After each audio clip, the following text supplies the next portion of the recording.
Hello, Outlander Cast Clan Gathering members. How's it going? It's Mary. And my name's Blake. And tonight we are going to be recording our podcast episode for episode 502 of Outlander. That's right. I'm looking forward to it. Yeah, so for those of you who are brand new, this is our podcast studio.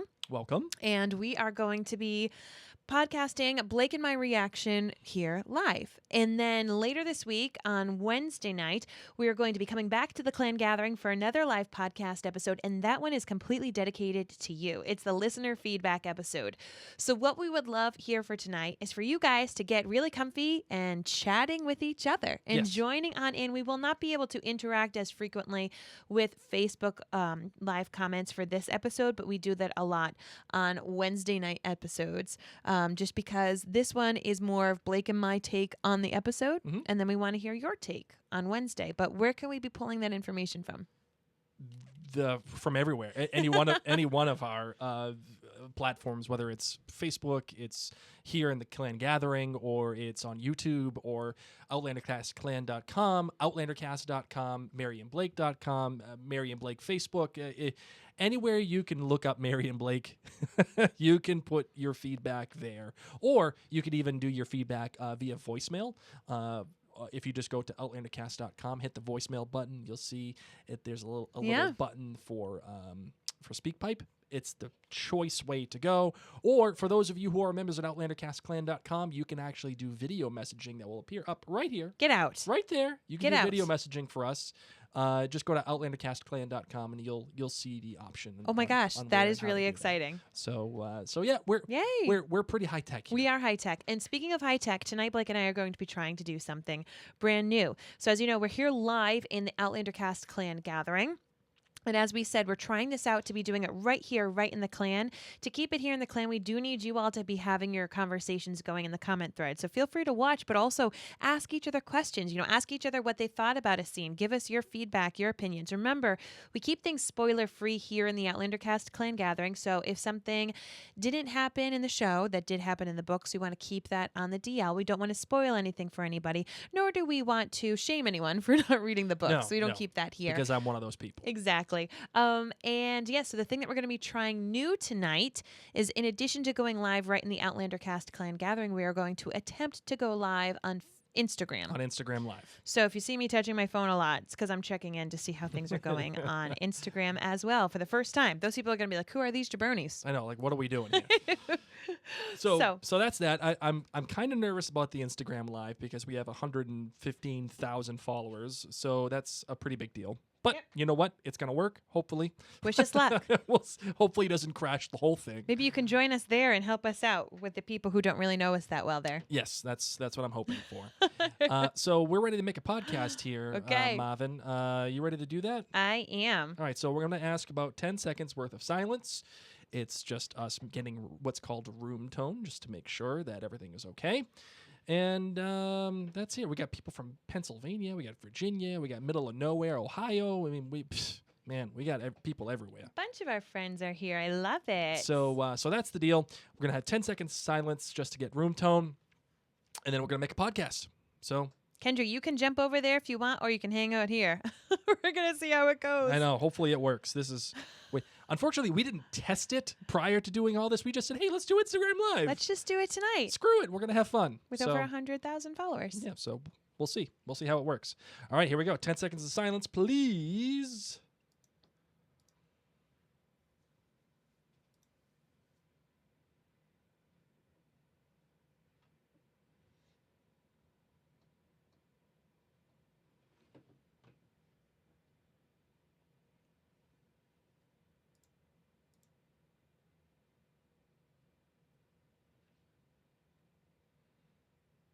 Come on.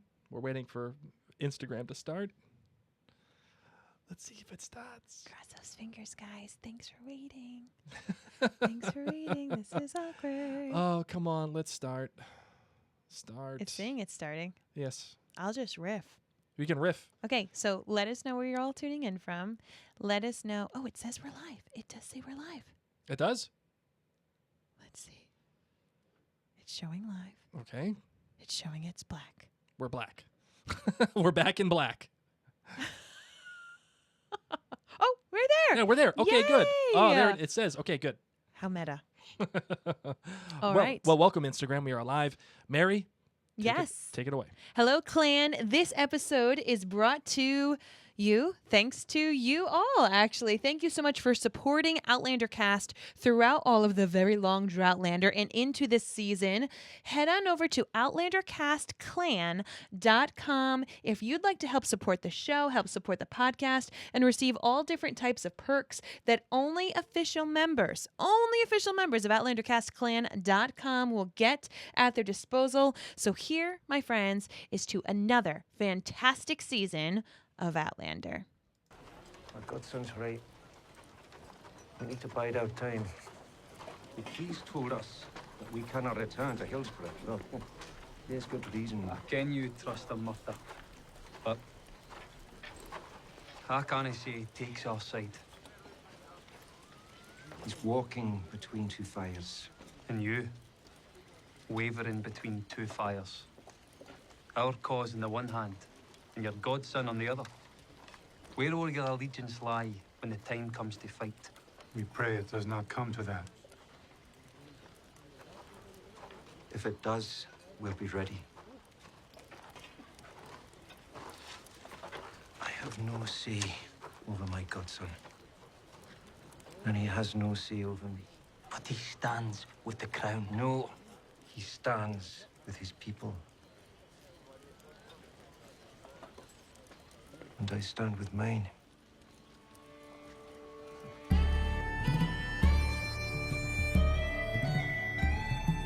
All the way from Providence, Rhode Island, welcome to Outlander Cast. It's a podcast dedicated to the show Outlander on Stars. Sing me a song of a lass that is gone, save of that lass he on.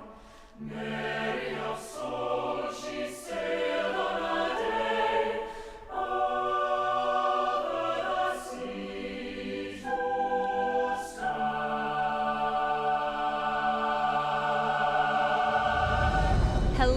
Hello, everyone, and welcome to another episode of Outlander Cast. My name is Mary Larson. My name's Blake, and I am terribly nervous once again because not only are we doing this on Facebook Live this episode, we are also doing it on Instagram Live, which is over 115,000 people just watching us. Yes. Hi, welcome. So welcome on whatever format you are watching this live. This podcast, of course, has been going on since the beginning of Outlander on the television show. Correct.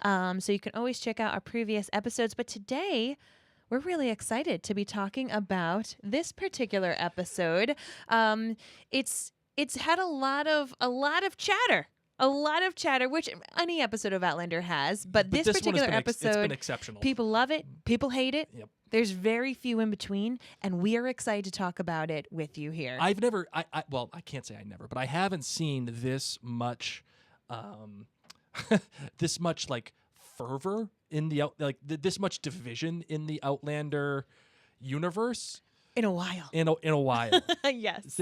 I can't believe how much division there has been concerning this episode. It's been it's actually even been a little antagonistic between people where they're like, "How could you like this? It's crazy." Like, and other people are saying, "No, it's you know what? Let's all have some wine. Maybe we could smoke a J. I don't know. Oh my gosh, Blake, and where just relax. It's okay." As I drink my water. I know. But, you know, I'm happy. I'm happy to be talking about it. I'm happy to be here. And so before we get into our episode and all the things that we do here, I wanted to remind you that if you like what Mary and I do and you want to help support the show, obviously you can go to maryandblake.com or you can just check us out on all of our social media. Just look up Instagram, YouTube, Facebook, Twitter, all the social media you can ever think of. Just look up Mary and Blake. We are there. We're there to chat. We're ready to potty. We're ready to have some fun. Go to maryandblake.com to see all of our podcasts, including our latest podcast that we're doing, which is This Is Us 2, a podcast dedicated to This Is Us. But we have many other shows, shows dedicated to Hamilton, shows dedicated to The Crown, Game of Thrones, Gilmore Girls.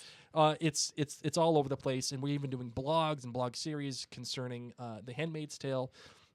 We like to watch TV and we like to talk about it. Yeah, and we got a lot going on. So Yes. I'm pretty excited about that.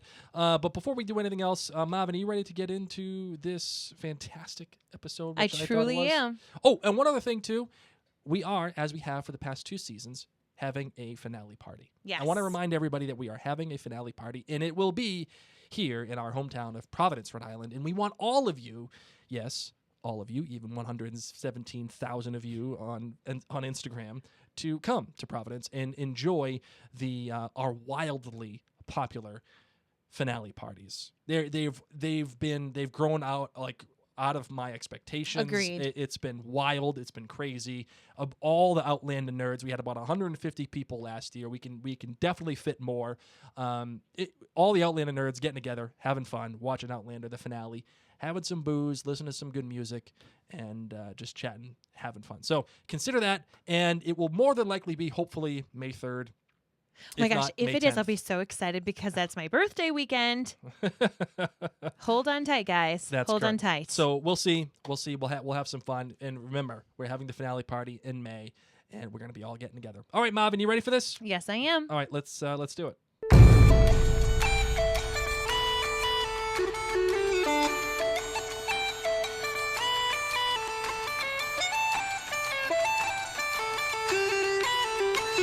All right, Blake, teach me some of the fun facts about this episode of Outlander. Well, the title for this episode was Between Two Fires. Now, Between Two Fires is actually what was referenced in the beginning of our the clip that we played here. Murtaugh says it to his followers, but really, I think it's about a lot of the relationships that are in this episode. Whether it is Claire and her relationship to Time, her relationship to Bree and Roger, her relationship to Jamie, obviously Jamie and Murtaugh, Jamie and Roger. I mean, it all kind of plays together here. So I think it's a pretty fitting title for this episode. It was written by Tony Graffia and Luke Skelhaas. And now Luke Skelhaas came into the show in season 3, and Tony Graffia, as we all know, is kind of the co-showrunner with Matt Roberts as of this moment.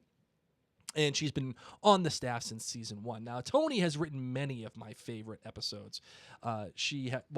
Rent is not one of my favorite episodes, but she wrote Rent, The Devil's Mark, which is one of my favorites. The Watch, La Dame Blanche, Faith is fantastic. So heavy. Dragonfly and Amber, Of Lost Things, which many people really love. Freedom and Whiskey is also one that people love. Eye of the Storm, America the Beautiful, which is one of my favorites. Man of Worth, and this one. She's also going to be writing the finale with Matt Roberts, who is the showrunner. And Luke Skelhaas, like I said, is relatively new. His credits include Heaven and Earth, The Bacra, Wilmington, The Deep Hearts Core, and obviously this one. This is the first episode that these two have written together. Mm-hmm. This is the first pairing between the two. And usually when you have a pairing between two people, generally one person takes like the first half of the episode, and then the other person takes, like, let's say, the second half of the episode. And if one person is really good at writing dialogue, or if one person's really good at writing action or tone or whatever, they write their own bits. They come together and they say, okay, here's what I've got, let's make this work. Yeah. And but generally somebody takes the parts that they're really good at, and then they meld it together with the other. And the showrunner is really responsible for making it all gel perfectly. Love that. So that's usually how these pairings work. Now, the director of this episode was Stephen Wolfenden, who directed the season 3 finale. The season 4 finale of Outlander, Man of Worth. Mm-hmm. And then also he directed the season 5 premiere, The Fiery Cross. So those are the details. Love it. Marvin, what do you got for your kilt rating? Okay, my kilt rating for this episode. Now, last episode, the premiere episode, I gave a whopping 5 kilts on a scale from 1 to 5 kilts. If you're joining us here live on Facebook and Instagram, let us know what your kilt rating is for fun. But this episode, I'm giving 4.8. So still a stellar episode. I didn't like it as much as last week's episode, but that's not a bad thing. It still was really great. How about you? I am giving this one a 4.6.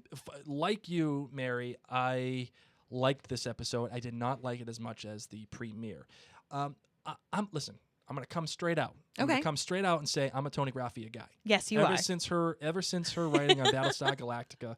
I mean, Battlestar Galactica. I'm surprised you don't have your Funko Pop of Starbuck out right now.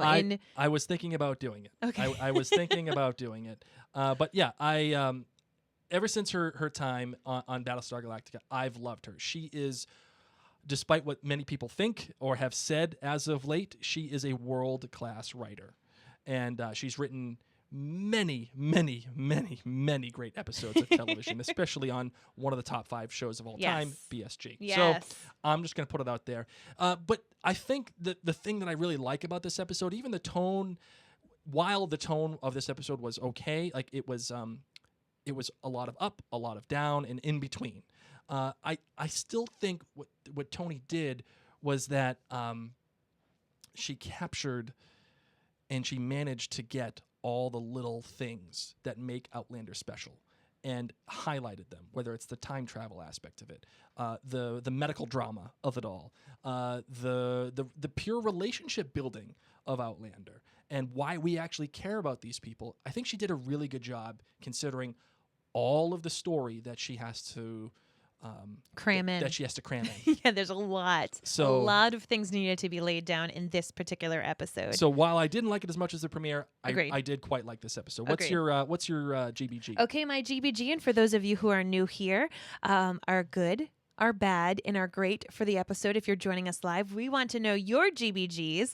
My good for this episode was Roger and the Tufty Fluffy Tail Club. Please sign me up. If people in Scotland, can you let me know, is this real? Is this a thing that is still going on? Because Smokey the Bear really doesn't have much presence here in the States anymore. So I want to know, is Tufty still a thing? I would love to we need a Tufty shirt in the Marion Blake store. There we go. That's it. Sold. Between Roger and bread. That was bread porn, if I've ever seen bread porn. I have been craving bread for so long now because of that episode. I want to make bread. I'm terrible at making anything in the kitchen. I want to make bread. I want to eat bread. I want to melt butter on bread. And I'm just watching Claire just ripping up this bread and setting it under where'd she get all those glass jars? I don't even know how Claire has so many things already in her possession. Anyway, I'm drooling already. Yes. So Roger and bread are my goods for the episode. My bad for the episode. Murtaugh is the worst at hide and seek. The worst. Oh, yes. Okay, if he played Manhunt when he was 12, he lost all the time. He did not learn how to hide where they can't find you. He's just like, oh, does that mean in the center of town? Without cutting off my hair or dyeing it. I was ready for him to do, what was that movie with Julia Roberts when she's hiding from her ex-husband and she cuts off all her hair and she dresses like a man to go visit her mom? Oh, Sleeping with the Enemy. Yeah, Sleeping with the Enemy. I was ready for Murtaugh to do that. I was ready for him to go dye his hair with mud, chop off his ponytail, wear something different. But no, there he is with his silver fox locks, just hanging out in the middle of town, not hiding at all. Poor Yes. job, Murtaugh. Yep. And then my great is Marcelly. Book readers know that the direction of Marcelly's character in this particular episode specifically has taken a big shift. And I am so down with it. I am really loving this character. I mean, we've been loving her since we were introduced to Marcelly. We just love her sass. We love the actress who portrays her. And I'm really, really excited to see how this goes. However, rumor on the street is that is not how you cut up a deer. Oh, really? I think that was that a deer or was that goat. a wolf? Whatever it was. A wolf. I don't know. I couldn't tell. Oh. I don't remember. It was some animal that she was going to eat. And rumor on the street from people who know how to hunt, they said that was not correct. Yeah, well, something I like to say, especially for stuff like that, is stats are for nerds. Okay. I mean, you get the idea what they're trying to accomplish. But we're nerds. Yeah, but stats are for nerds. Okay. So what was your GBG for this episode? All right, my good was Marcelly. Her reaction to the dead body and her saying, "Don't make me say it. Don't make me ask it." When she's talking about leg hair and asking if Claire's going to be a witch. Is she really a witch? The whole thing. It took me a moment. I Yeah. didn't know what she was getting at. Don't make me ask it. Don't. And I'm like, ask what? What do you even think it's going to be? Like, Yeah, that right. was hysterical. Just the reference back to, yeah. are you a witch? I know, Was my mom right all along? I loved that. That was awesome. Yeah. Because it brings in, the It brings in the first few seasons. It brings in that relationship. It also shows just a tad still little bit of distrust from Marcelly's side about Claire, even though I'm sure that they have a great relationship and whatever, but there's just still that little inkling there, and that says a lot more than what it's actually saying. Do you know what I'm saying? And I love the fact that Marcelly is brought in as Claire's assistant. And I like it, or at least potentially. And I like it because it gives Marcelly something more than just to be concerned mom. Well, let's be Or real. She's got her concerned wife. hands full. Right. She's got kids, and she's got the whole thing. And I want to know what kind of pack-and-play situation she has for all these wee bairns and the one that she's about to have. Because maybe that's what Fergus is doing. What do you mean? We didn't see Fergus in this episode. Oh yeah, we did. We saw him briefly. Remember, Claire says, "Hey, Fergus, let me talk to the person in charge here." And he's like, and he took the kids. He took the kid and he walked off. He's the Manny. He's the Manny. Okay. He absolutely is the Manny. Love it. I would love Fergus as my Manny. Yeah, he's great. So I think he's making whiskey, but I think the choice of having Marcelly join Claire is not only good for the character itself and keeping her involved in the story, but again, it delivers on an idea of relationships. Any good show, any good writing is based on relationships, and how do those relationships evolve, and how do they interact with each other. And if I'm going to care about Marcelly, she better be interacting with Claire, or she better be interacting with Jamie, or something along those lines. Someone who I care about immensely. Agreed. Right. And it gives her something to do other than being concerned wife, concerned mom. And I think that's the right choice. The bad for me. Now, I know I said I was a Tony Graffia honk earlier, and I definitely am. However, a big however, is my bad is that there was some over-explaining in this episode. And over-explain, like, sometimes you just got to let things be. Sometimes you just got to let things sit. And it really happened a lot with Jamie and the prisoners in the jail scene. It happened. You didn't like that? No, it's not that I didn't like the scene. It's just overwritten. Okay. And the same thing goes here with Murtaugh and his guys, where they're like, oh, he's between two fires. And sometimes just let that sit. Like, I've been watching Better Call Saul. I've been trying to catch up for the premiere of season 5. And that show is masterful at just saying a line, having its intent, and then letting it sit. Don't over-explain things. Because what's tough is I wonder how much the writer's room sits there and says, okay, has everyone been doing a rewatch? Does everyone know who these characters are? Or do we need to expect the majority of the viewers of season 5 have not watched Outlander since the finale of season 4 and never picked it back up again? Do we need to remind them? Well, no, but like, it's just like, oh, he's between two fires. Yeah, and so are you. You're going to be loyal to us when we're fighting? Yeah, I'm going to be loyal to you. Like, I would be asking that. I know, but this is art. This isn't necessarily real life. Like, this just, sometimes you just got to let things, and like when Jamie is talking to the prisoners, he's like, listen, I believe in my thing, and we believe in ours too, and we're going to go get everybody, blah, blah, blah, blah. Like, you should, that conflict that already exists. It's baked into it. Allow that to breathe. Just let someone say something and have it there. But the great, and I have a tie here. The tie is Jamie and Murtaugh's parallel journey.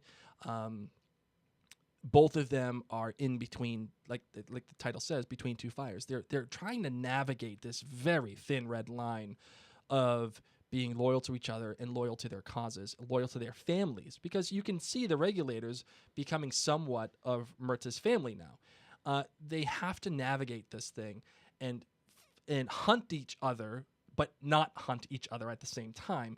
And they have to believe in their causes, but maintain their relationship somehow, some way, or not maintain, at least respect it. And that parallel journey for the two of them is spectacular. It immediately gives us conflict, and it immediately gives us a way in to this conflict with the regulators. But the other part that I really liked for the great was the opening and the ending. Openings for television shows, or specifically movies, but openings are usually meant to give us a taste of what's to come.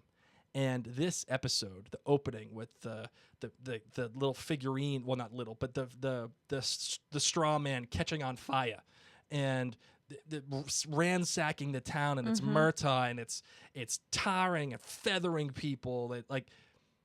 This is no joke. Yeah. It is absolutely no joke. And the ending also succeeded very well too, because the endings for shows and sometimes movies, but really for shows, are meant to propel you forward. They're meant to give you something to go on to for the next episode, especially in serialized TV like this.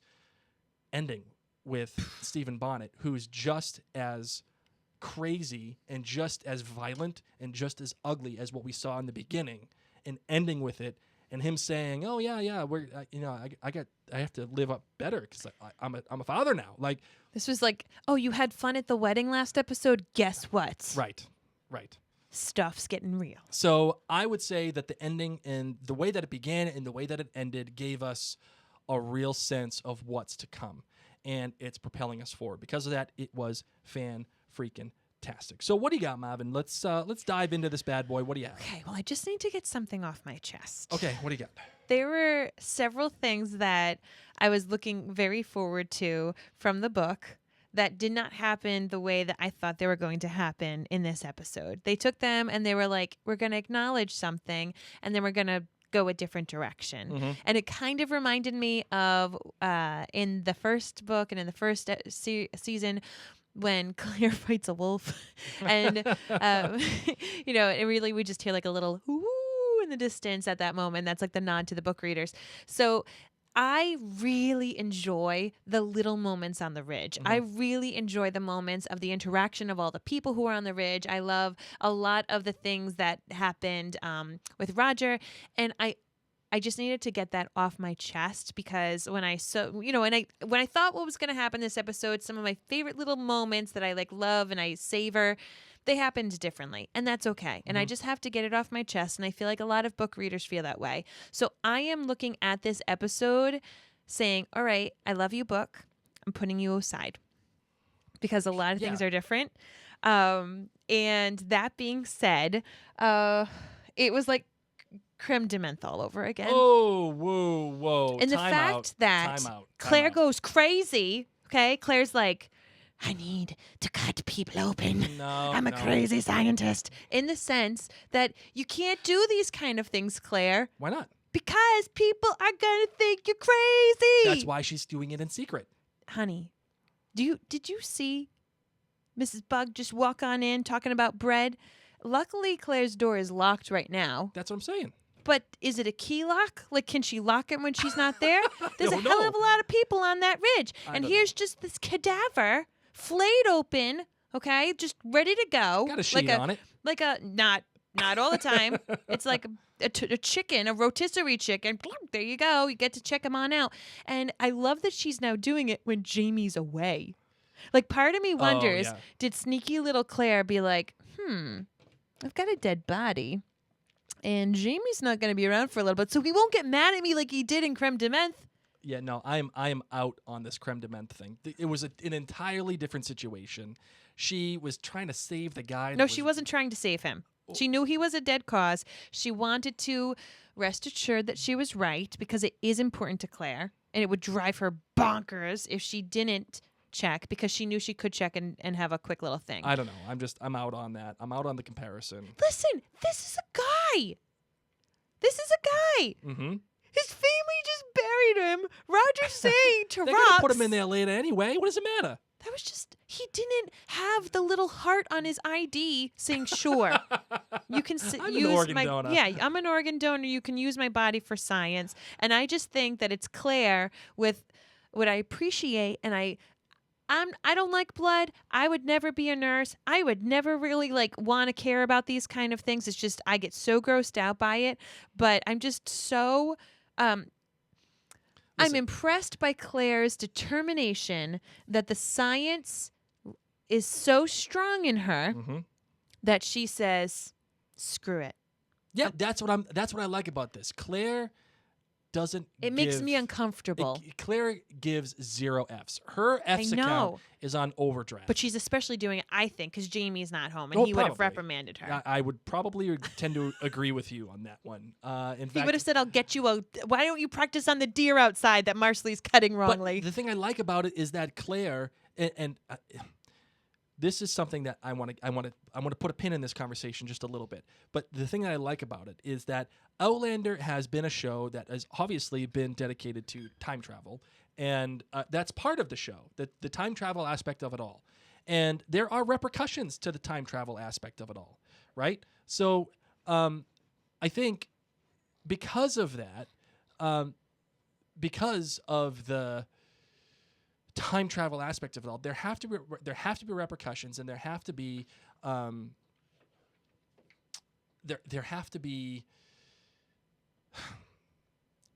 rules. And Claire doesn't give a flying F about the rules for Outlander. And having said all that, I think that's awesome for her character. That's awesome for her character. I think I love that because it just makes sense for her, right? It just makes sense. No, and she has zero. I don't know why I'm saying I'm being distracted by something, but yes, she has zero abandon, and that's what I like about it. She's just taking it under her own accord, and I think that's good. I think that's good for that character because that to me fits within the character, within the character that's written for the show. And that's the problem that we're having, I think, with a lot of people. They're saying Claire wouldn't do that. Claire wouldn't do That's X, why Y, I and just Z had to things. get that off my chest. I had to get that off my chest, that there were some things that were different, that I was really looking forward to, little moments. And also, I don't know if this is how I would have expected things to have gone. So I'm trying to take a step back and see it just through the show. Yeah, and I think that's the most important part of it all. It's like you have to see it through the show's eyes. Just because Book Claire wouldn't do it, and you think that Book Claire wouldn't do it, doesn't mean that Show Claire would. And it's something that we've talked about on Blake's Book Club a lot, which is intent and execution. By the way, if you want to listen to Blake's Book Club, I've read I've read Dragonfly and Amber and Outlander. I talk about them. The intent and the execution of it all is important. It's important because you can give us something that's relatively similar to the ideas that the book is trying to accomplish, but just execute it differently. That's the whole point, right? That's the point of an adaptation. And while there were certain things in the book of, like, let's say Dragonfly and Amber that I really liked that weren't in the episodes, it doesn't mean that the episodes were bad. It just means that they were different. And that's where I'm feeling on that. And here's the other thing too. The show Outlander has become a different style show. It's no longer Scotland porn. It's no longer knee porn.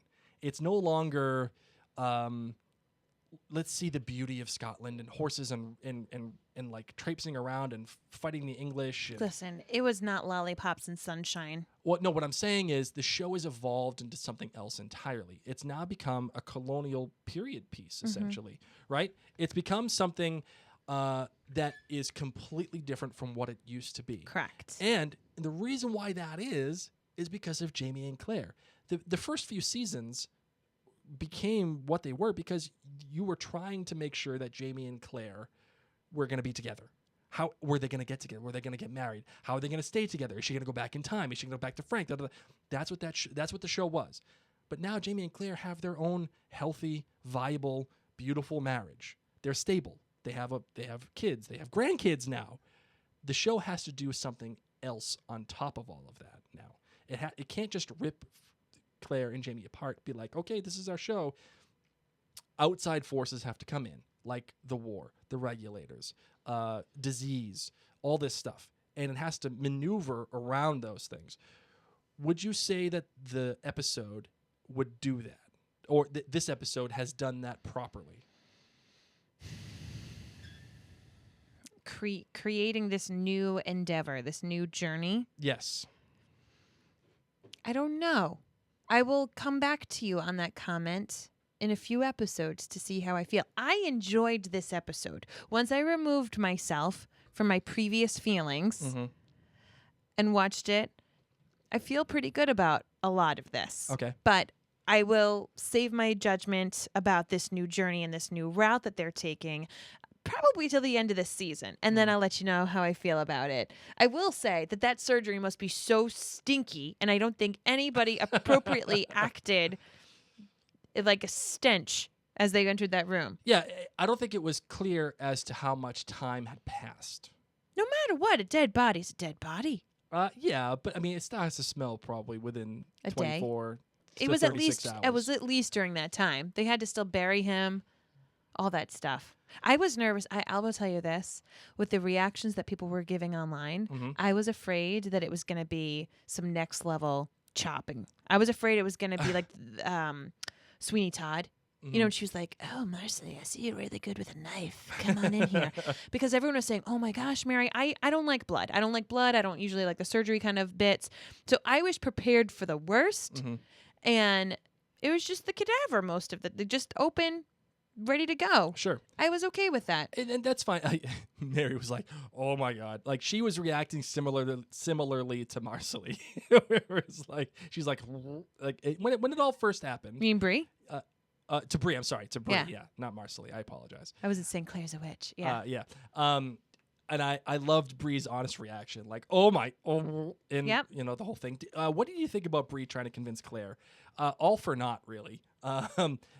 About her ability to manipulate time and what happens in history. Was it annoying to you, or was it just? Do you think it was natural for that character and it was written well? What do you think? So my book mind says no. This does not make any sense because Brie integrates future engineering knowledge into their lives. But that hasn't fully well been established with the show. So that's what I'm saying. Like this episode in particular, I've had to be like, okay, book, go over there, and let's talk about it from Brie's from just what they're telling me so far. Show Brie. I think it's fine because we don't have Jamie being the voice of reason, being like, "Do you remember that witch trial situation we went through?" And I feel like that's what Brie is trying to do right now, is trying to warn her mom. And I think that we need to have this warning from somebody. So if Marcelly's going to be brought in as an apprentice, we do. I enjoy the conversation. I enjoy the conversation of, can we do this? You've tried to change the past several times before and it hasn't worked. Do you think that you can have penicillin just like under the radar and not be the one that invents it and just help people out? Like, what is going on? And is this really something you should be doing? I saw it more as, I'm worried about you, Mom. Yeah. You know, which I think Jamie would have brought up if Jamie was home. But this is why Claire's being a little naughty while he's gone. You know, and as I think overwritten as it was a tad, I do think the questions that Brie brings up are responsible questions. Agreed. Especially, you know, making pseudonyms, giving out this information. But again, I love Claire's answer to that. Oh my gosh, Claire sitting down and writing 1 million of those little pamphlets. Yes. Girl, she ain't messing around. Mission. She's like, how many more days is Jamie gone? Good. I think I can write 100 of these. She is cramming in. What coffee is she drinking? Think about all the letters she wrote. How many freaking things of bread did she make? How big's a muffin? How many? Claire is on a mission in this episode. That's a lot of rolling out dough. That's a lot of flour. Well, she's cutting up some guy. Where are you getting all that yeast? Seriously.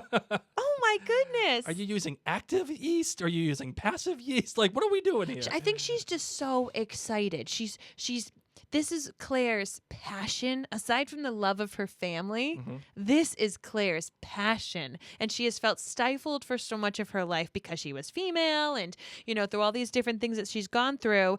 And now she's back being a female in the olden times and not able to truly stand up for what she knows.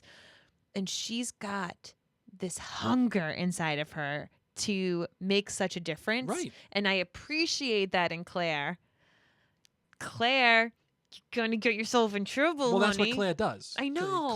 Claire has always done things too quickly, said too many things too loudly, and just left dead bodies out. Just leaving stuff. Listen, I understand that, you know, people around her aren't going to like it, but she's not saying anything. And by the way, Another great thing about this, the fact that there's a sense of urgency for Claire right now. After last episode where she was just kind of MIA, in this episode... Oh, Claire was having drinks. That's what I'm Everybody saying. in the club getting tipsy. Yeah. She was just having fun, man. In this episode, she ain't screwing around. She and I switched love her the drinks for resolve. coffee. I love the resolve that she had. I don't care. I'm going to protect everybody here. And if it means that I have to grow penicillin with friggin' bread, then that's what I'm going to do. In glass jars, which doesn't make any sense, Oh, but so okay. what? Again, stats are for nerds. No, I'm just... Stats are for nerds. Who cares? Claire's a nerd. She should know better. Oh God. All right. Let's. You brought up all the blood in all of It the wasn't stuff. that bad. Well, no, it wasn't all that bad. But I mean, in comparison to previous episodes, it was relatively heavy. And I'll tell you what, I liked it. And I don't need that much more blood. And I liked all the cutting. I liked all the surgery. I liked the poking and prodding. And I even liked the stuff with Stephen Bonnet. And I'll tell you why. Because just as we said that this time and these people are like the regulators are no joke. This time in Outlander right now, where we are, in colonial America with all these people, the regulators, Stephen Bonnet, this is no joke. This is dangerous. This is brutal. It can be brutal. It can be very bloody. It can be very violent. All of this would be fixed if they just moved to Boston. They would leave Stephen Bonnet. They would leave. Granted, they'd have to leave the Ridge. Yeah, you can't leave the Ridge. Just ship up to Boston. Oh, yeah, okay, sure. As much as I love that song, I will not play it right now. I know. The show is going off in different ways. I wouldn't be surprised if they did. But this show and the surroundings are brutal, and they can be very violent. And it should be violent. It should be. You should be seeing all of this stuff. Bonnet is terrifying. Exactly. So when he's cutting that guy's face, and I don't know if he was just cutting his nose or his eyes. I closed my eyes. What did he cut? Did he cut his eye? Did he just cut his nose? That guy is going to have a serious scar. Yeah, he will have Vitamin honey won't fix that. Honey ain't gonna fix that. Honey will not fix that. So we're here with Stephen Bonnet now, and we'll put a pin in him for a little bit because the effect that he is having on Bree and in turn Roger, I think is also a fantastic thing for this show. You can only measure evil by good, and you can only measure them against each other. And as much as we love Roger and Bree, we have to have somebody that is as equally bad and antagonizing. And the fact that he's making this so personal, the fact that Bree is having these dreams so much so that she has to draw his face, like to just get it out of her brain. Yep. I am in on this because, again, you can measure evil against good, but that relationship is measured against Stephen Bonnet. So would you agree that having Bonnet into the show this early is the right choice and what it does for Roger and Bree? Why?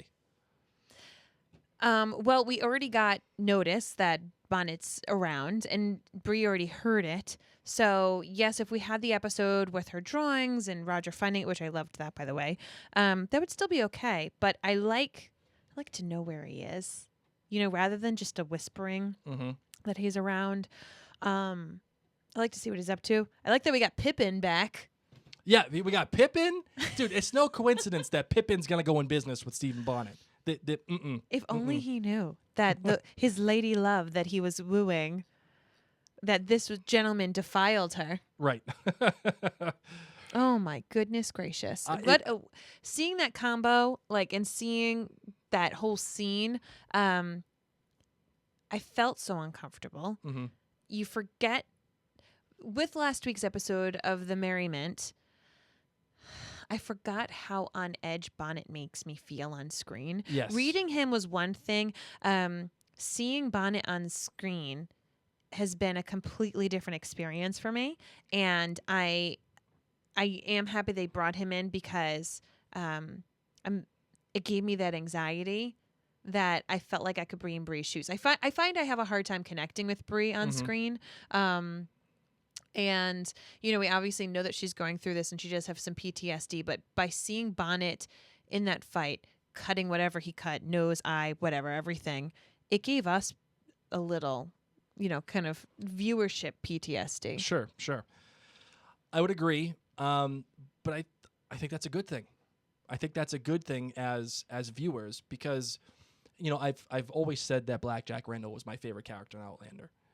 And that's the truth. That's still the case. And it's still the case because what he did for Jamie and Claire, what he did to antagonize them, but specifically Claire, how he changed her. He made her do things that she would otherwise never normally do. Mm-hmm.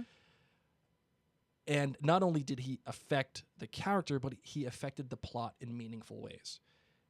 Stephen Bonnet is doing the same exact thing. Yes. And because of that, he's electrifying. As soon as you see him, he's capable of doing anything.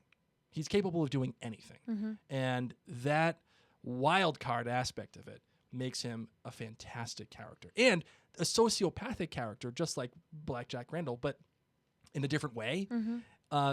Those final lines of "I'm a father now," like, whoa! Like, my favorite part about it is wow. something I don't know if you expected, because you've struggled with liking Roger throughout season 4. Yes. And you're slowly starting to, a large part because you read Dragonfly and Amber.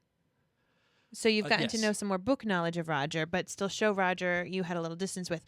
What's interesting is that, you know, here's show Roger just trying his darndest to be a good man, a good dad, provide in some way, shape, or form for his family. Yep. And he does not yet know that Bonnet's out there. Oh, no, he does not. And here's Bonnet.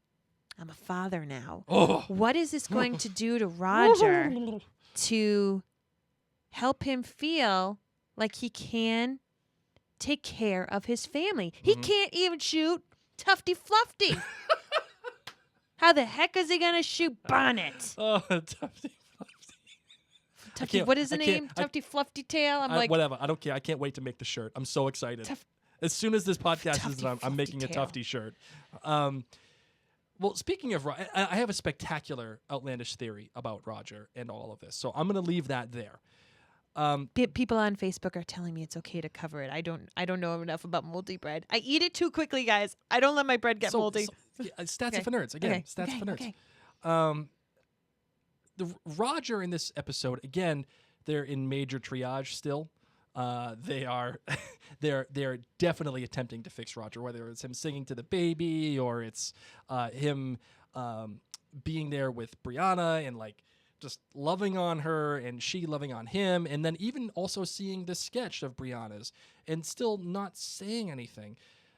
This character is being improved, and it's being improved because of his relationship with Brianna and that one little tiny scene where he walks out, and there are these small moments, the small things that make relationships work, especially with Brianna and Roger, and that being, number one, when she says, "Oh, look at the baby walking. Like, this is our baby." Like, now, even though he's already like kind of iffy about it, like because he saw Bonnet's face. He just saw it. Not only his face, but like multiple times. Again, this is what makes the writing so special, because they're focusing on these small moments. It's not just plot, plot, plot, plot, plot, plot, plot, plot, plot, plot. You know, it is, wow, our kid is walking. Look at this. Or the conversations that Jamie is having with Lieutenant Knox. You know, where Knox is a mirror for Jamie. And the fact that those two can even relate to each other on any level, considering... Well, let me tell you. Considering the first 3 seasons... Jamie's just being kind. Oh, I know, but the fact that they can actually sit down and have a conversation about the James King Fraser and can Country. have a conversation with anybody, and thank goodness he has that skill. Because, you know, when you have to make conversation with someone who you're just like, you are the last person I want to talk with right now. Right. Well, you know, the funny thing is the last thing that Roger wants to do is stay in this time period. And I find that fascinating as well.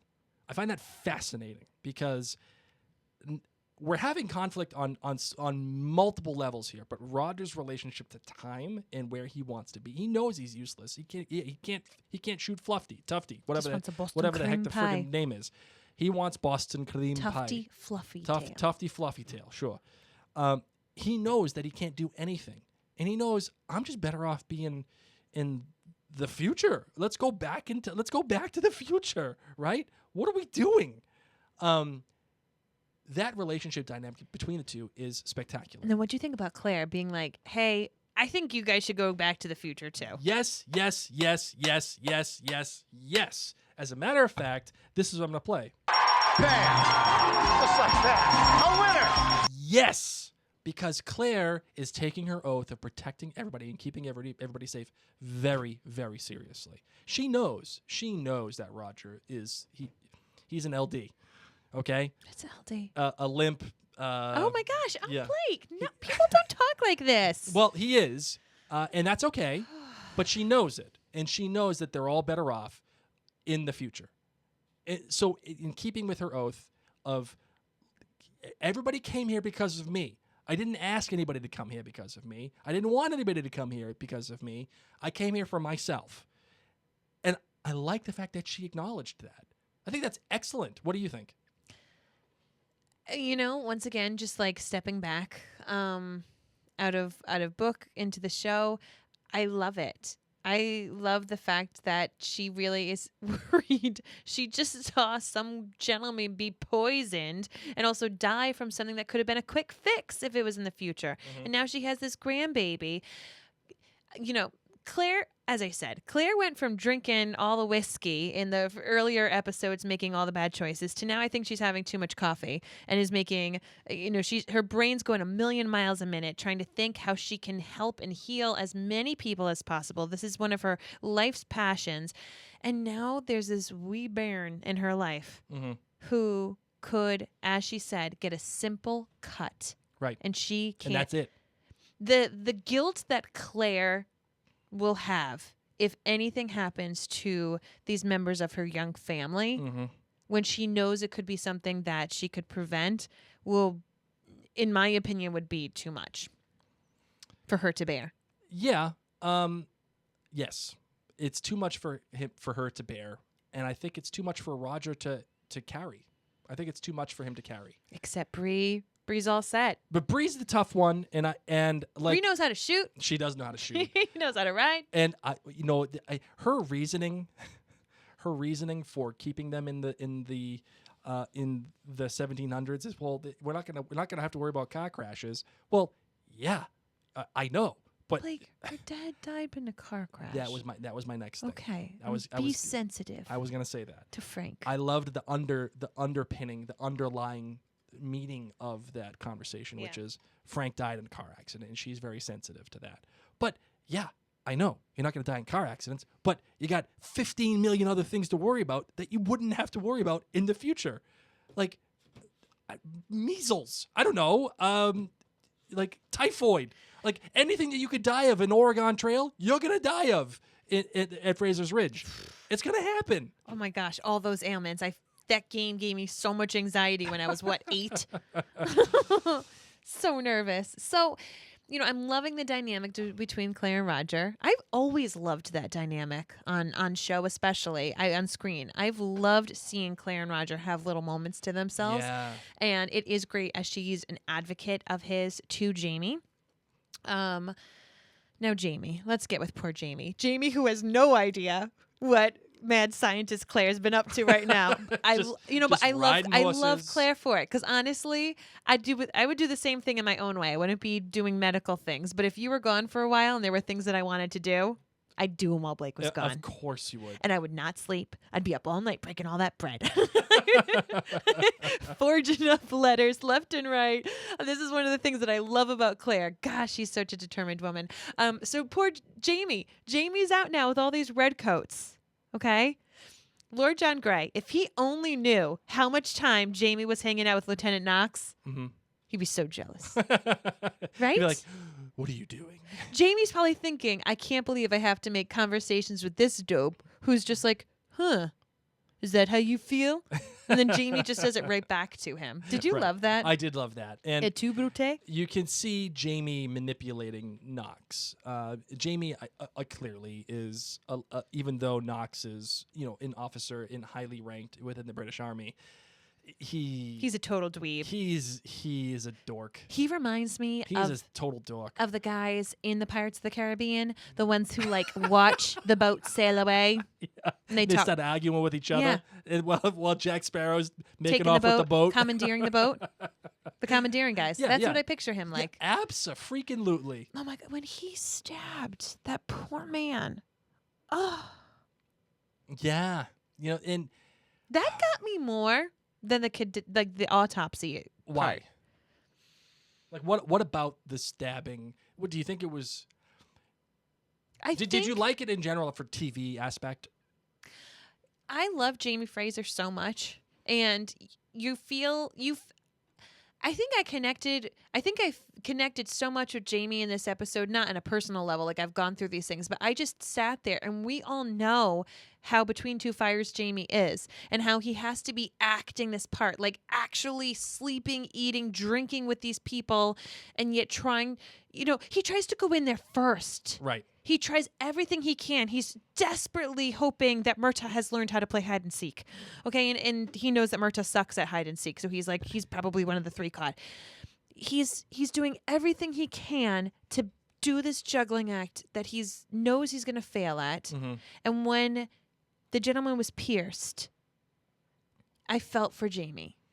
Yeah, I because felt Jamie's it got out of his horror. control. Yes. It got out of his control, and he knew, and something just took over Knox, and that was that. And Knox isn't a bad guy, and that's another, I think, special thing that the show is doing. Just because you're a British soldier doesn't mean that you're a bad dude. It doesn't mean that. It just means that you are fighting on the British side. And having Knox, even though he did stab this dude, but you could see the regret afterwards where he's like, But not really. yes. No, because then he says, I gave him a soldier's death. I think I gave him more than he deserved. Yeah, no, I think there was a moment of, oh my gosh, what did I just do? I hope I don't get in trouble. I No, think it was well- more fear of trouble because he then went off saying, I gave him a soldier's death. I don't think he has much regret. I think he's yes proud and of no. himself that he killed a Scot. No, I don't think so. Or regulator. I disagree with that. I disagree with that on a very fundamental level, because what he eventually says is, I've become the thing that I'm trying to fight. I've become the lawless man. That something the whole episode, there's this thing of order. But once Jamie covers for him, then he's just like, la-di-da. Well, That stinks that I gave him a soldier's death. I think for those few moments, he was really nervous. Jamie and the regulators could have reprimanded him, and he could have gotten slapped on the wrist. Obviously, nothing Sure. major would have happened to him. I doubt it. But he could have gotten in trouble, and I think he was worried for a hot second. But then after that, he changed his tune. I mean, just like many people in war can feel better about the fact that they kill an enemy because it was an enemy. But I don't know. I think it's a multi-layered thing. Does he regret killing a regulator? No, I don't.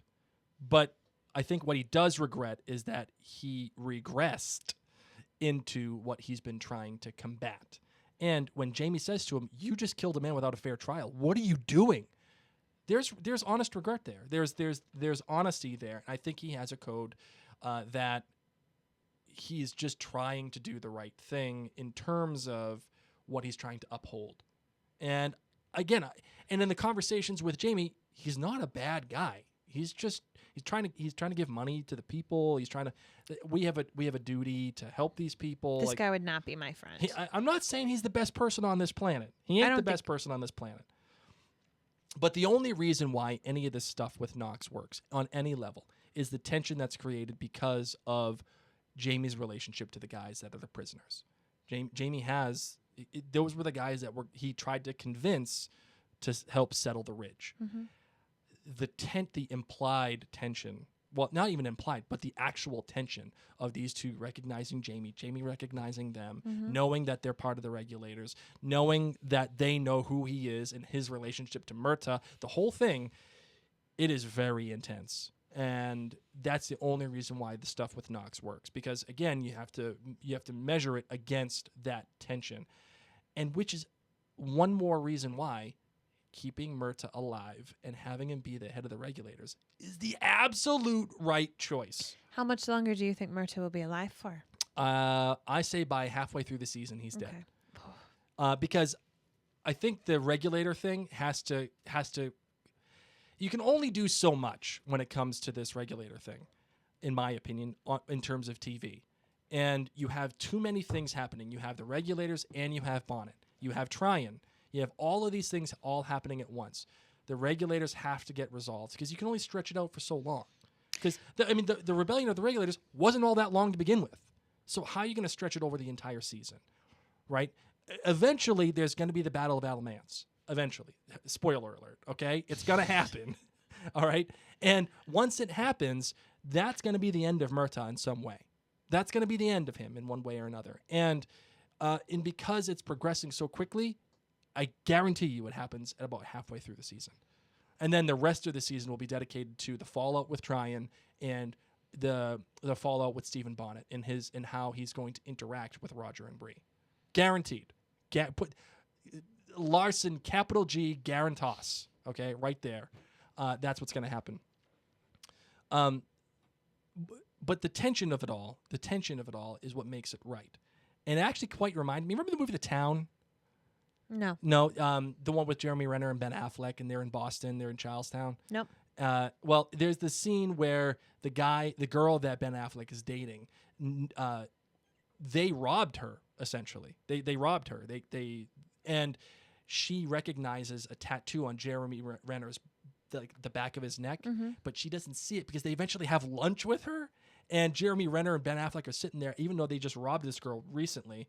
And Affleck sees the tattoo on Renner's neck, and he knows that the girl's going to recognize Renner any minute as if she sees this tattoo. So he comes and he covers it up with his hand, and he brings him in for a hug and the whole thing. That tension there was excellent, and I got the same feeling of Jamie with the prisoners. Oh, okay. And that's what makes that work. The last thing I think I want to talk about, and I can't wait to get your opinion on this, is the whole Bonnet thing. Did you like the fact that they tagged it on at the end, or do you think it was out of place? I mean, I'll let you know at the end of this season. I don't know. Okay. As I said, it made me feel anxious. So I'm fine with it in the sense that this episode was very different than what I was expecting it to be. And I've taken a lot of deep breaths and just removed what I thought it was going to be. And I've just tried to watch it as its own thing away from the books. So to be able, it made me very anxious, and I'm okay with that. Yeah. Yeah. I think that Ed Spilliers is so good at being bad. Ed Spilliers is that awesome. He is freaking I enjoy awesome. seeing him on screen. Oh, he's great. And putting this little blip in there for me it did what they were hoping to accomplish. I totally agree. And it almost kind of reminded me of a stinger at the end of a Marvel movie. You know, you have the credits, and the credits come and the whole thing, and then there's like this one thing that they wanted to put in the movie, but they couldn't, so they put it at the end of the credits. And it relates to the story, but it propels the story forward. But it's not directly involved. And that's what this felt like to me. It felt like a Marvel stinger where it's guess who's here still? And fantastically, fabulously dressed. Right, and I think there's a logic issue here where it's like this guy was just in Wilmington. He was going to be hanged recently, right? And he had to escape. That was the part of season 4 that we saw of Bonnet, and that's how they met the Frasers and all the whole thing. I think the logic thing here, the logic jump that we have to make is this guy's now in bed with the most powerful people in Wilmington. And he is helping them get their goods without having the king's tax. And because of that, he's a made man. He's protected now. Just kind of like how Blackjack Rendell was protected with the Duke of Sandringham, Bonnet's protected with the people that are running the town. And once that happens, all of your debts... Why can't Murtaugh just catch him and tar and feather him and kill him? God, I loved the tar and feathering. All the tar and feathering. And made me so uncomfortable the to watch. And all that stuff. Like, I feel like it lasted a little longer than I needed it to. Nope. It was right on the mark. It was right on the mark. You remember in seasons past when they were showing all the dudes getting hanged, Yep. And you saw the guy with the eyes and the whole thing, and it's just hanging there. Yep. Yeah. I don't need that. You have to be reminded as a viewer that this is not a safe place. No. It's not fun. And that Murtaugh is a man who could kill. Yeah, and that shows you how angry Murtaugh really is. Remember the Duke of Sandringham? Yeah. Yes. Yeah. Murtaugh is not cuddly. Not He is not the fairy king Yep. that we thought he was last episode. So, so by the way, get your Fairy King shirt at the Mary and Blake store. Yes. And, among many other things, too. It's some fantastic Lord John shirts, also, too. By the way, Marvin, you got anything else that you want to talk about for this episode? Not right now. I'm still, as I said, I've taken a lot of thought in digesting it, and I am excited to see how this episode veers off for the rest of the season. Yeah, they've done a good job propelling. I'm interested to see, because I feel like this will be an important puzzle piece for the season. So as much as it was not what I was expecting, I can see some of the directions they're going, and I'm interested to see how those directions pan out. Yep. All right. Outlandish Theory time. I love this Outlandish Theory. I'm so excited. All right. You want to know why? Because it's yours? Because it's mine, obviously, and I'm Batman. Okay. No, I think this is really good because I think it has to deal with the central relationships of what the show is trying to portray at this very moment, which is this. Roger knows, and at least admits to the fact, that Jamie has no respect for him. He even says to Bree, your father is my cuckold. Your father doesn't respect me. He doesn't. I'm not even sure if he likes me all that much. He does like him. I know, but you have to look at it from Roger's perspective, at least within the context of the show. And Roger really has no idea what the hell he's doing, and he needs someone to teach him what to do. It can't be Bree. It can't be Bree because that's going to further emasculate him.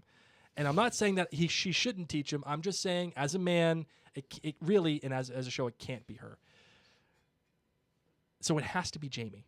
It has to be Jamie because Roger needs his respect. And not only that, on top of not having Jamie's respect, he's got this thing now where he knows about Stephen Bonnet, and he's going to find out that Stephen Bonnet's alive, one way or another. So my theory on this is Roger's going to get all the training that he's going to get from Jamie. Jamie's going to help him out, and he's going to teach him all the cool stuff that he's supposed to learn. And you know what? He's probably going to do pretty good at it. Like how to kill a bear. Like he's probably going to do pretty good at it. The problem is he's going to he's like Luke Skywalker in Empire Strikes Back. Who is like Luke Skywalker? Roger. He's okay. like Luke thought he was a Jedi, but he wasn't no Jedi. No. Roger thinks that he's going to be a Jedi. I don't think Roger thinks that at all. I think Roger knows where he's at and he wants to go home. After the training, he's going to think he's a Jedi. He ain't no Jedi. And he's going to go and he's going to confront Bonnet.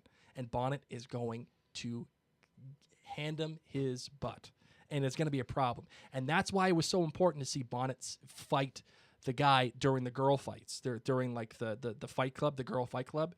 Because you need to know that Bonnet is very singularly dangerous. He's so dangerous. He's like a scorpion. He's very singularly talented. And Roger is going to go up against this guy. And it's going to be Darth Vader versus Luke. That's what it's going to be. And Roger will be lucky if he doesn't get his hand cut off, just like Luke. That he'll be lucky. And the reason why he probably won't get his hand cut off is because Jamie will have to save him. And Jamie will take him back. And it will further the danger for Bree of being in this time. And she's going to have this real choice to make. Do I stay back in time or do I go back to the future? So in the end, that's what's going to happen. Well, that's an interesting theory, Blake. I will completely give you an interesting. Thank you. Mock me. Please hang up and try again. All right. So that's that. That's the end of this episode. Thank you very much for everybody for listening. And make sure you always, again, check us out, maryandblake.com. Yes.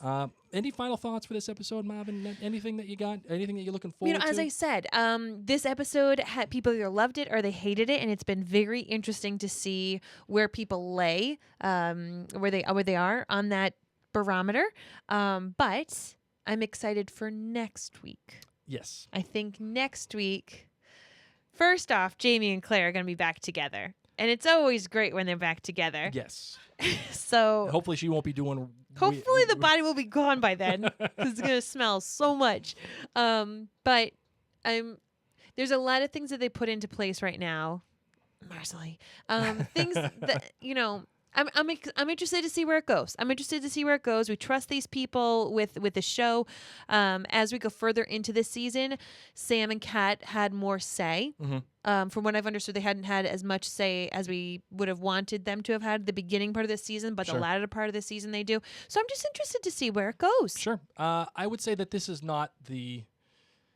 I don't think this episode is a representative of how the show will be, only because there was so much. There was so much to get to. You have 4 or 5 separate stories that you have to start. The premiere was one thing. That's its own entity. But now you have to get into the real guts of telling the story for season 5. And episode 2 is what begins it all. It's a chess piece. And that chess piece was entertaining, but it can't exist on itself. You have to build on it. You have to get the people going forward. And that's what I look forward to, hopefully, for the rest of this season. All right, Marvin, let's close this bad boy out and tell everybody where to find us and how to get in contact. Let's do it.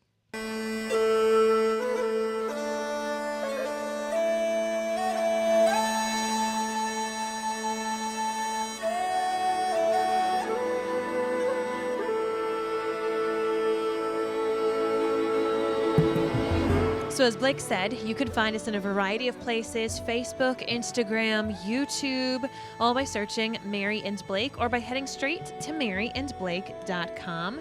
If you'd like to send us an email, you can at outlandercast@gmail.com. And if you want to find us on all the social media, you can do so. Just look up Mary. I just said that. Did you? A case of when hosts aren't listening, ladies and gentlemen. How about you tell people about the Outlander Cast clan? Yes. Well, I need a sound for that. A case of when hosts aren't listening. Yes, go to outlandercastclan.com where you can get all of the great, interesting, fun, cool swag and special perks that we give you as Mary and Blake and Outlander Cast, whether it is Blake's Book Club or it is special After Dark episodes. All of those things can be found at outlandercastclan.com. You can become a member for as little as $2 a month or as high as $30 a month or even higher. I'll take $300 a month. It doesn't matter to me. If you're willing to give it, I'm willing to take it. But yeah, go to outlandercastclan.com and become a member there. You're not going to miss it out. We want to especially thank our patrons at our most generous levels, our associate producers, Angie, Carolyn, Celine, Dawn, Diane, Jeffrey, Jennifer, Marilyn, Maureen, Patricia, Siobhan, and Valerie, as well as our co-producers, Amanda, Ann Lee, Barbara, Dana, Dieta, Janet, Keelan, Lori Ellen, Marianne, Meredith, Raynal, Rita, Sharon, Tina, and Whitney. And last but certainly not least, our executive producers, Anne, Bobby, Dee, Jen, Katie, Kirsty, Martha, Nadra, Peg, and Sarah. Thank you to all of those people for being a part of the Outlander Cast clan. We're very happy to have you. And remember, because you are part of the Outlander Cast clan, especially for you co-producers and executive producers, you will get first rights to the finale party that we'll be having in May. And even if you become an executive producer, you will have VIP access to Mary and I and all the staff and all the things that we're doing at the finale party. So please consider that while you are there. Those of you who listen to Outlander Cast through your podcast app of choice, head on over to the reviews section of that podcast app and click not just the stars, but possibly take a moment to leave a sentence or two as a rating or review. We want to thank Anoy on iTunes for saying, Mary and Blake, I love your podcast. Although I just discovered your podcast recently, I enjoy listening to all of your old episodes after rewatching the old seasons while they were in Droughtlander. Currently in medical school, and this has been helping me get through it all. So keep up the great work. Thank you so much. Having those reviews on your podcast apps help other Outlander fans learn about Outlander Cast. That's right. And remember, just go to maryandblake.com to check out all of the podcasts that we do, including This Is Us Too, Game of Thrones, Hamilton, The Crown, a lot of different stuff that is happening there. Check out all the blogs that we have going on over there. And that's that. Yes. I think that's all we got for this one. So, everyone, if you are already not a member of the Outlander Cast Clan Gathering on Facebook, please feel free to join it. You can also join the Outlander Cast Clan Book Club if you're someone who's read The Fiery Cross and or beyond. We would love to have you there. Just let us know by answering the 3 questions that you found out about us through the podcast. That would be amazing. And for now, my name's Mary. My name's Blake. And you have been listening to Outlander Cast.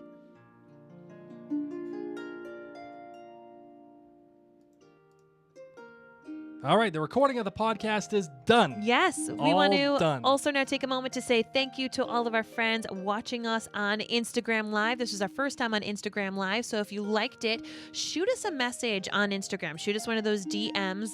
Slide a DM. Right into my DM. Hey there, and let us know what you thought. How did it sound? This is our first time, as we said, going live on Instagram, so we'd love to know your thoughts. We know that we had a little snafu and we had to restart, but we appreciate so much that you took the time to watch us here. And as we said, this is actually a podcast that you can listen to on your podcast app of choice. Just click your podcast app, search Outlander Cast.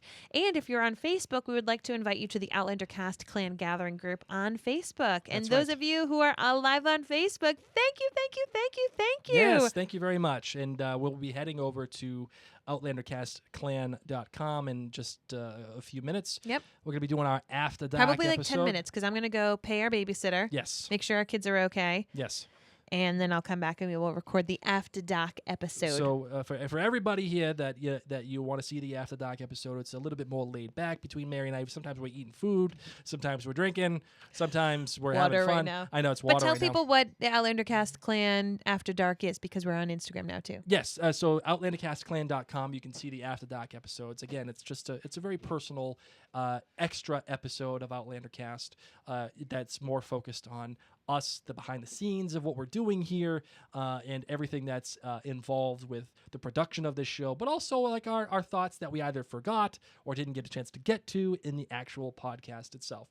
If you want to join OutlanderCastClan.com, just go to OutlanderCastClan.com and you can become, I believe it is a Sassenach level member, and you'll get access to all, not only this current After Dark episode, but all the previous After Dark episodes that we've done for that as well. So be there in about 10 minutes. Have another episode of Mary and Blake and having fun. And yes, Sherry Lynn says, oh my gosh, Blake, are you wearing a Stars Hollow shirt? She loves Gilmore Girls. Yes, I am. I'm wearing a Stars Hollow shirt. It's right there. And you know what? I know the joke is the joke, but I'm going to explain it anyway. It says it in the Star Wars font. You get the joke? So yeah, Stars Hollow. All right, that's it. Everybody, thank you so much for joining us. And that's it. All right, thank you.